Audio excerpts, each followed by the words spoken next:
Hi, um, I wanted to introduce myself and tell you a couple of words about the project itself, Surviving Balkan. I think it's very important for you to know where your money is going when you are investing, so that's the reasoning behind it. If you're interested in something like this, please take a seat and enjoy the ride. My name is Christian Djokic. I am originally from the Balkan, more specifically from Serbia.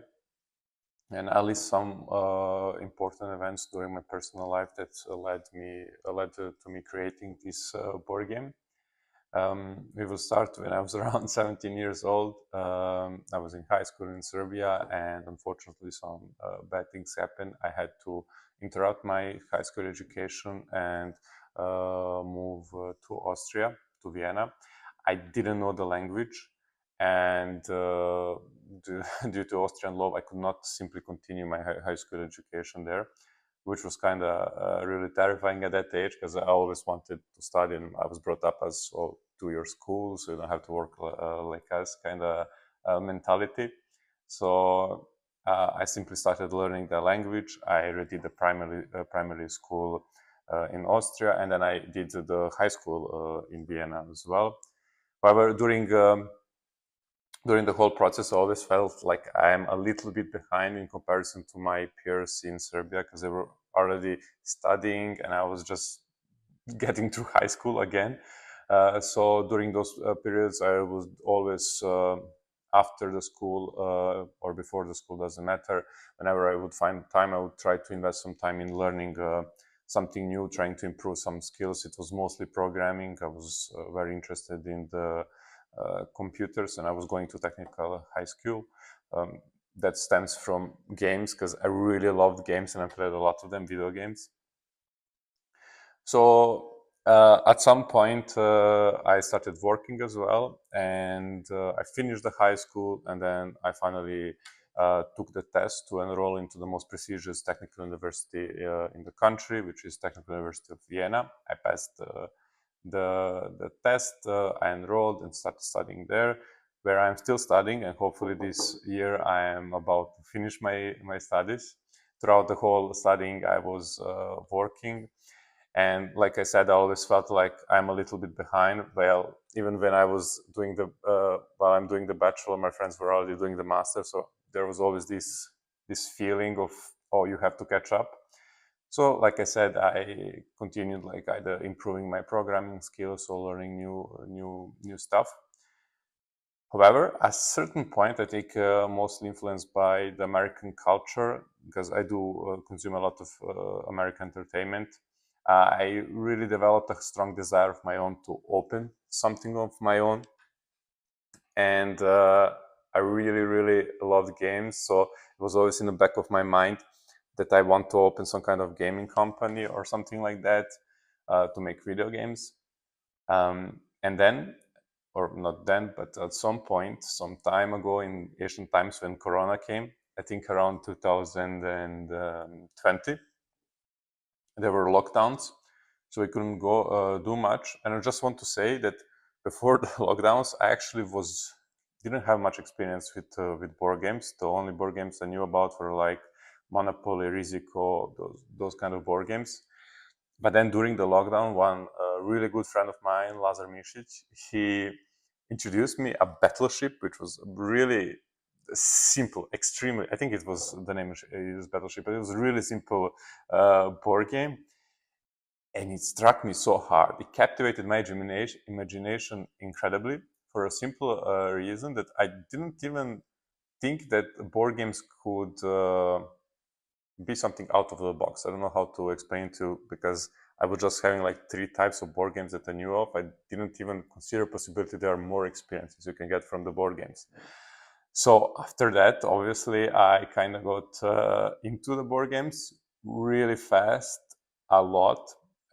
So much so that now, 4 years later, I can say I'm proud owner of 60 board games, a collection of 60 board games. I don't know if I should brag about my collection addiction on the internet, but I think every board game enthusiast simply understands how how it is, I guess. I just love the experiences that one can get from that box. It can always be something unique and interesting, and it's just so amazing how what somebody else has in mind, you can open the box and see basically into their mind what they're playing, and just, I don't know, I really, really got inspired by that in a sense. I love playing a lot of strategy games from Terraforming Mars, Wingspan. Now I'm playing a lot of Dune. My favorite game, however, is probably Gloomhaven. I played lots and lots of hours. I spent it in that game, and it was just amazing. And now to come back a little bit to me and the project itself. At some point, I thought to myself, okay, I would really like to open something of mine. I already had developed most of the skills that I was working on for quite some years now. I felt pretty secure, pretty confident in my programming skills and software engineering skills. And then I thought about opening something IT-wise. But after spending so much time with board games and just simply enjoying the hobby so much, I thought, wait, but why don't I simply work on a board game? Why don't I open my own board game company? That would be amazing. And my thought process was like, okay, it's going to be a lot easier because you're working on a hobby. You're spending extra hours. Sure, it's not easy, but you know, you're doing something you really love. And I was absolutely right.